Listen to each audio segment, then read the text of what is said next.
আসসালামু আলাইকুম রহমতুল্লাহ। কেমন আছেন সবাই? আশা করছি ভালো আছেন। আমি আলহামদুলিল্লাহ ভালো আছি।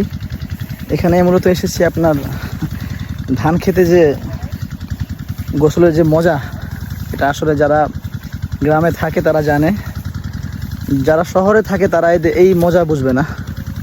খুব ভালো লাগে এটা, ধান খেতে গোসল করা।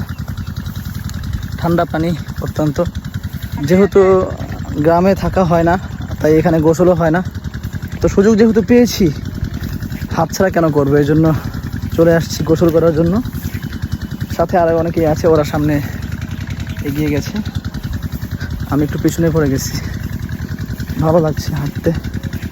আসলে গ্রাম আসলেই ভালো লাগে, এটা সত্য কথা। সবারই ভালো লাগে গ্রামে, গ্রামের পথ ঘাট